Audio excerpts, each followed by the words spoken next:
सिंध दरिया ने भी अपना मुख मोड़ लिया।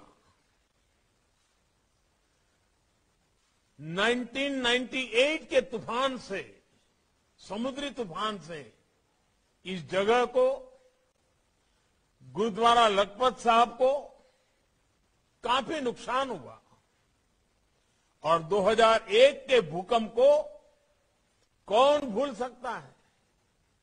उसने गुरुद्वारा साहब की 200 साल पुरानी इमारत को बड़ी क्षति पहुंचाई थी, लेकिन फिर भी आज हमारा गुरुद्वारा लखपत साहिब वैसे ही गौरव के साथ खड़ा है।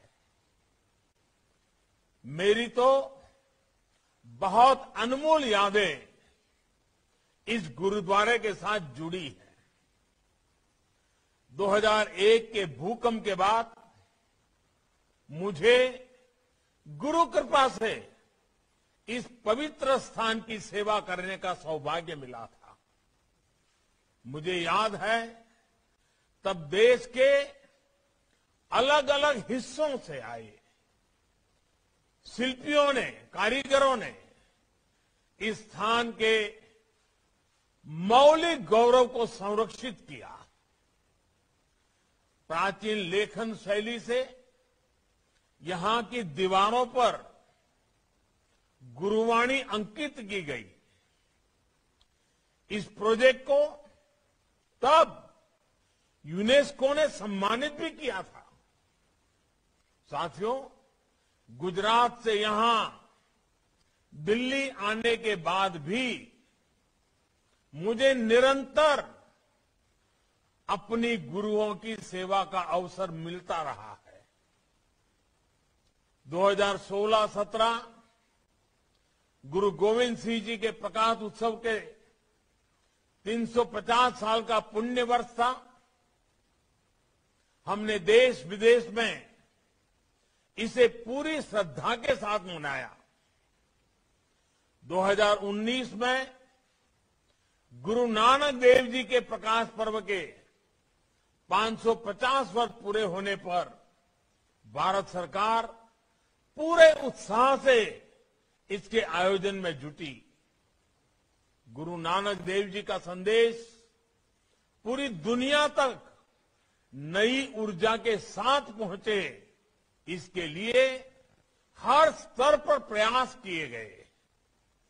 दशकों से जिस करतारपुर साहिब कॉरिडोर की प्रतीक्षा थी, 2019 में हमारी सरकार ने ही उसके निर्माण का काम पूरा किया और अभी 2021 में हम गुरु तेग बहादुर जी के प्रकाश उत्सव के 400 साल मना रहे हैं।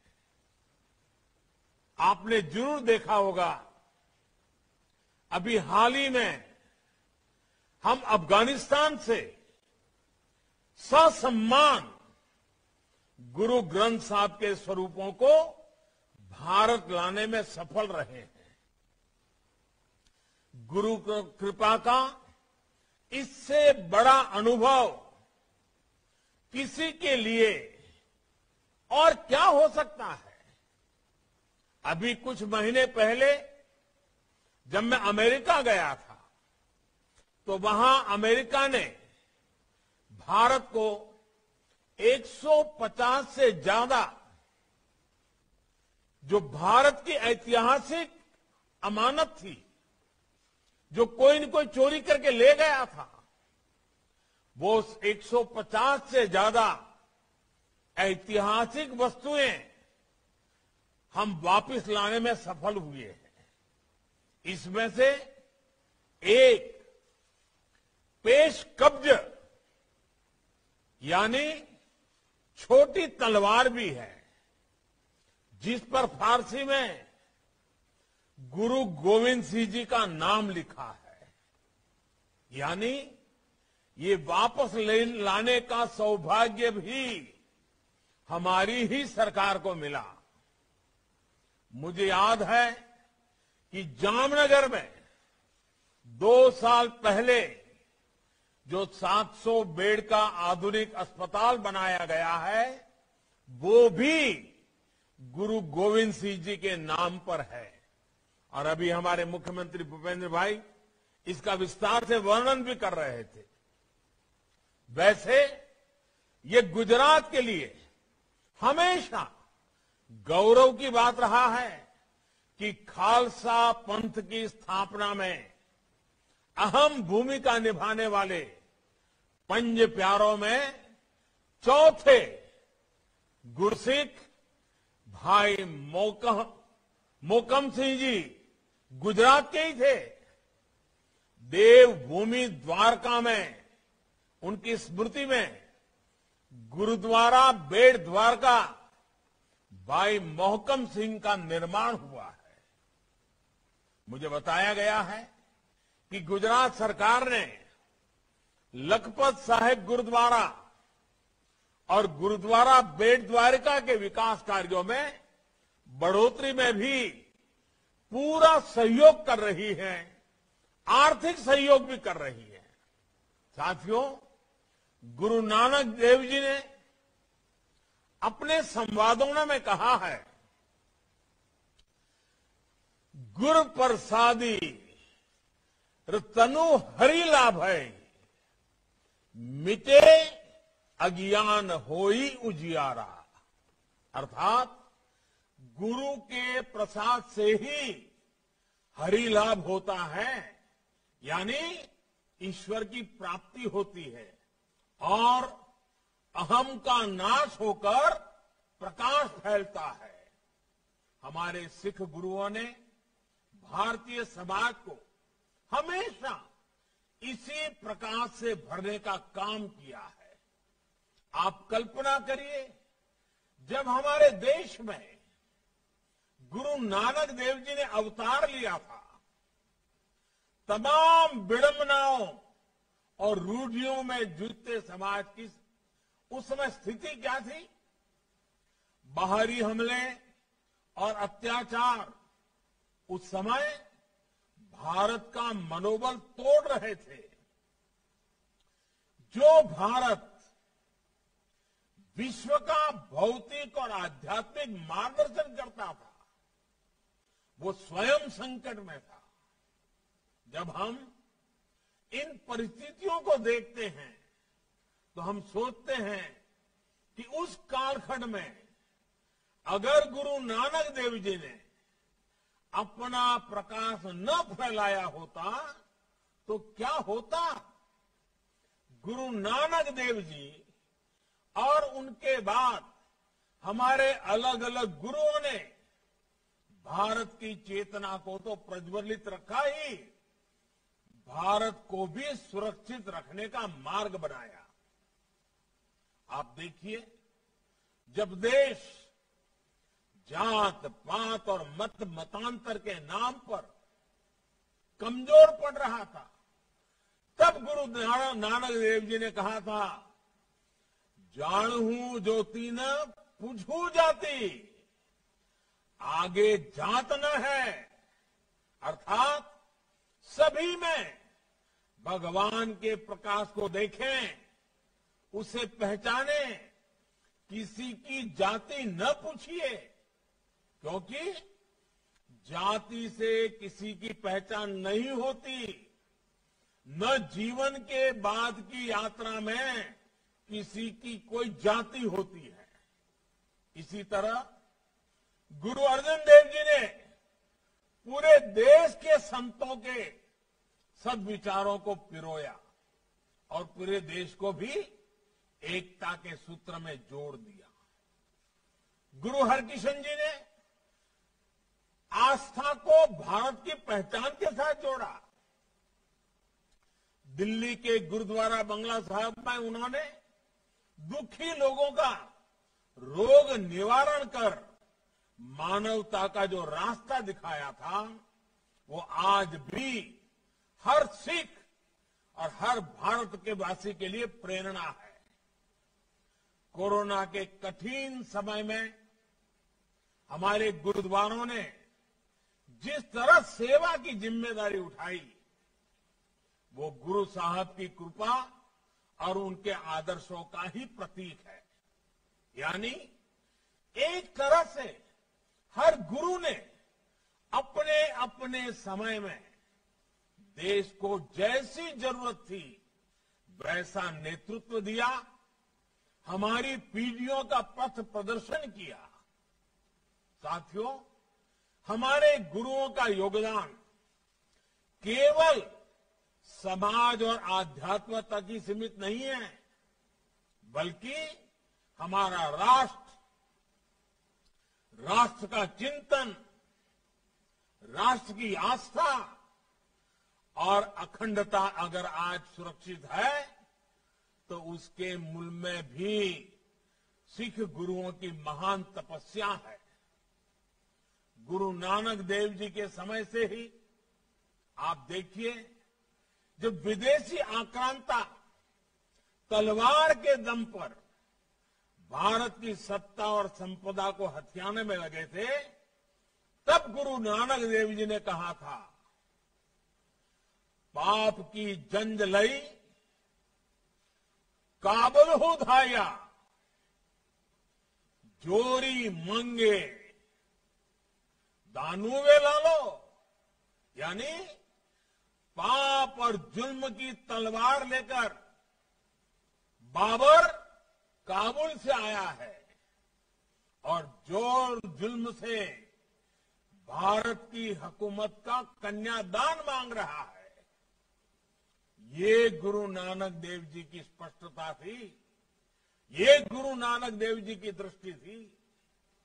उन्होंने ये भी कहा था, खुरासान खस माना कि यहां हिंदुस्तान डराया। यानी खुरासान पर कब्जा करने के बाद बाबर हिंदुस्तान को डरा रहा है। इसी में आगे वो ये भी बोले, ऐती मार पई कर लाने तय की दर्दू न आया।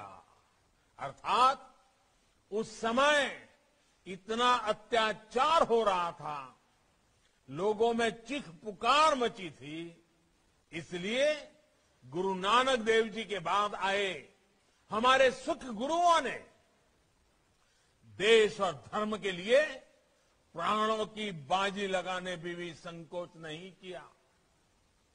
इस समय देश गुरु तेग बहादुर जी का 400वां प्रकाश उत्सव मना रहा है। उनका पूरा जीवन ही राष्ट्र प्रथम के संकल्प का उदाहरण है।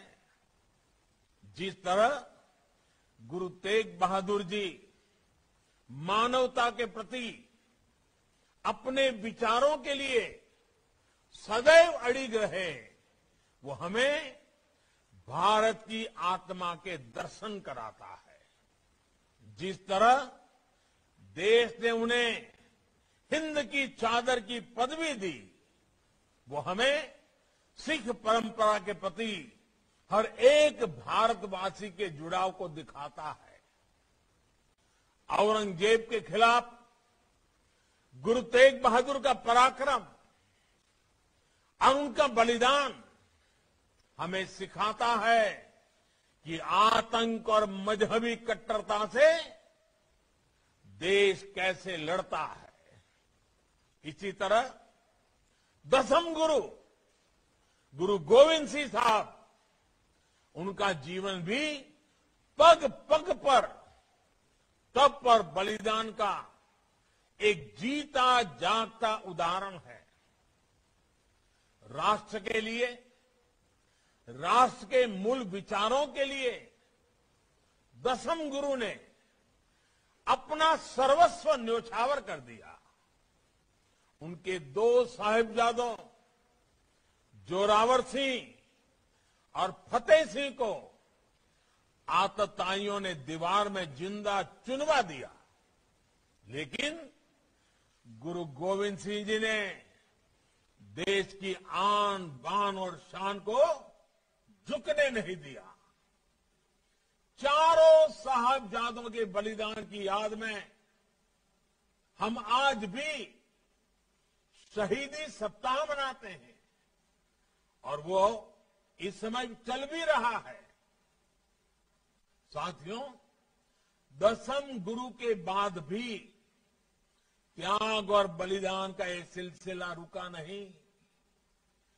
वीर बाबा बंदा सिंह बहादुर ने अपने समय की सबसे शक्तिशाली हुकूमत की जड़ें हिला दी थी।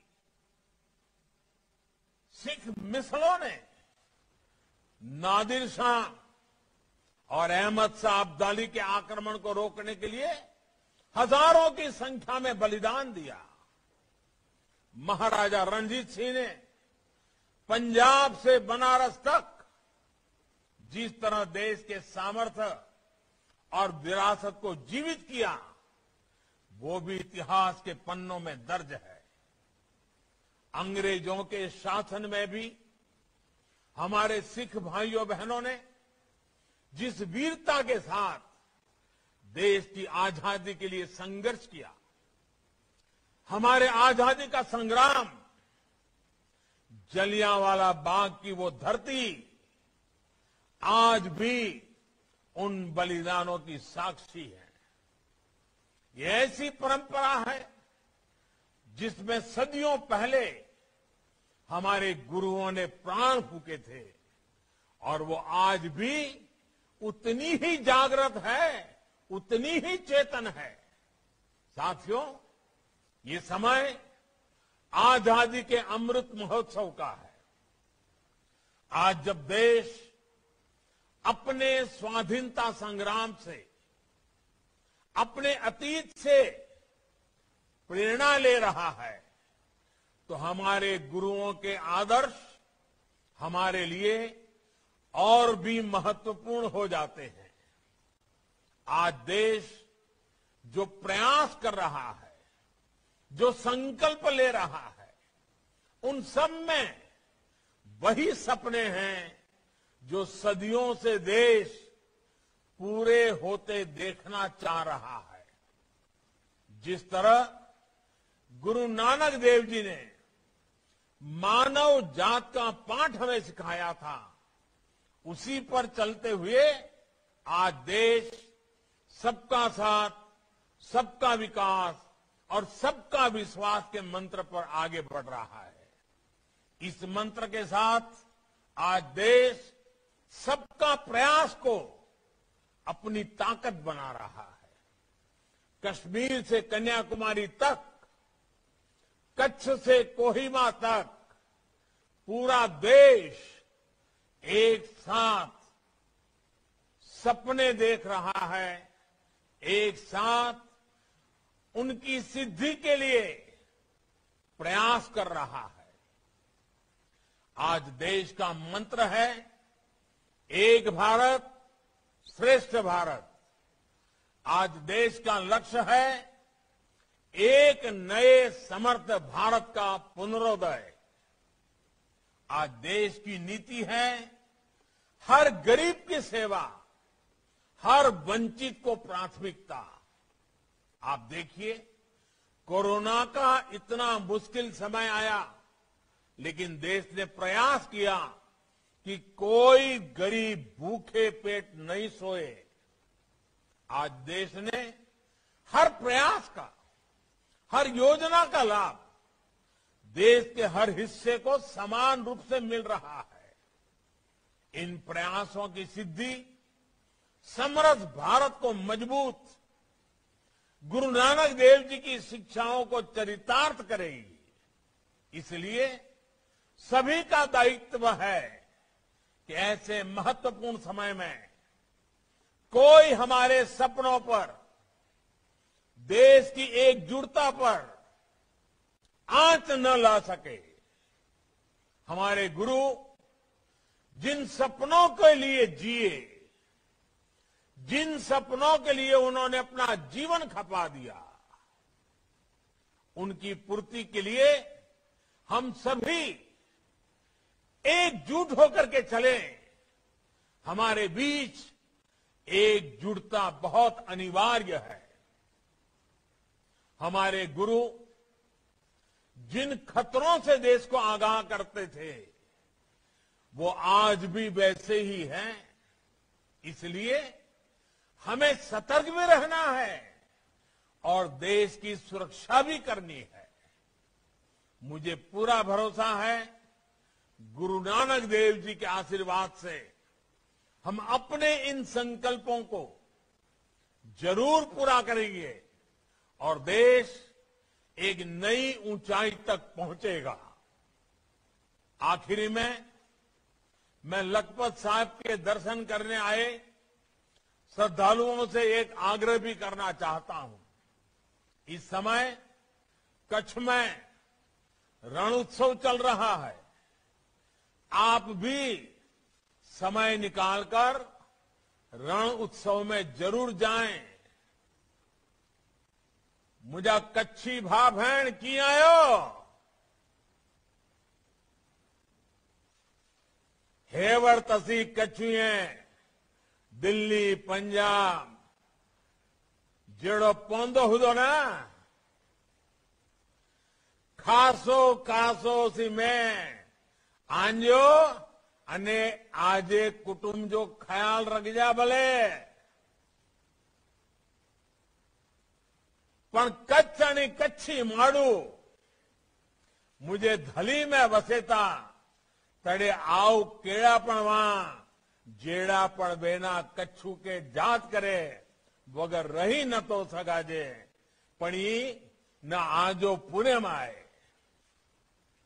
खासो खासो जड़े पण आऊं कच्छ में अची दोज आ मणि के मेल दोज आ मेड़ी का मुंजा जेजा जेजा राम राम ध्यान राखी जा। साथियों, रण उत्सव के दौरान पिछले 1-1.5 महीने में 1 लाख से ज्यादा टूरिस्ट कच्छ के मनोरम दृश्यों खुले आकाश का आनंद लेने वहां आ चुके हैं। जब इच्छा शक्ति हो, लोगों के प्रयास हो, तो कैसे धरती का कायाकल्प हो सकता है, ये मेरे कच्छ के परिश्रमी लोगों ने करके दिखाया है। एक समय था जब कच्छ के लोग रोजी रोटी के लिए दुनिया भर में जाया करते थे। आज दुनिया भर से लोग कच्छ की तरफ आकर्षित हो रहे हैं। अभी पिछले दिनों धौलावीरा को यूनेस्को ने वर्ल्ड हेरिटेज साइट घोषित किया है। इस वजह से वहां टूरिज्म को और बढ़ावा मिलेगा। गुजरात सरकार ने अब वहां एक भव्य टेंट सिटी का भी निर्माण कर दिया है। इससे पर्यटकों की सहूलियत और बढ़ेगी। अब धोरडो से सीधा रण के बीच में धौलावीरा जाने के लिए नई सड़क का निर्माण भी तेज गति से चल रहा है। आने वाले समय में भूज और पश्चिम कच्छ से खडीर और धौलावीरा विस्तार में आने जाने के लिए बहुत आसानी होगी। इसका लाभ कच्छ के लोगों को होगा, उद्यमियों को होगा, पर्यटकों को होगा। खावड़ा में रिन्यूएबल एनर्जी पार्क का निर्माण भी तेजी से जारी है। पहले पश्चिम कच्छ और भूज से धौलावीरा जाने के लिए बचाओ रापर होकर जाना पड़ता था। अब सीधा खावड़ा से धौलावीरा जा सकेंगे। टूरिज्म को बढ़ावा देने के लिए नारायण सरोवर, कोटेश्वर, माता का मठ, हाजीपीर, धोरडो टेंट सिटी और धौलावीरा, ये नया मार्ग बनने से इन सभी स्थलों में आना जाना आसान होगा। साथियों, आज हम सभी के श्रद्धेय अटल जी की जन्म जयंती भी है। अटल जी का कच्छ से विशेष स्नेह रहा था। भूकंप के बाद यहां हुए विकास कार्यों में अटल जी गुजरात के साथ कंधे से कंधा मिला करके उनकी सरकार खड़ी रही थी। आज कच्छ जिस तरह प्रगति के पथ पर है, उसे देखकर अटल जी जहां भी होंगे जरूर संतुष्ट होते होंगे, खुश होते होंगे। मुझे विश्वास है कच्छ पर हमारे श्रद्धेय सभी महानुभावों का, सभी श्रद्धेयजनों का आशीर्वाद ऐसे ही बना रहेगा। आप सभी को एक बार फिर गुरु पर्व की हार्दिक बधाई, अनेक अनेक शुभकामनाएं, बहुत बहुत धन्यवाद।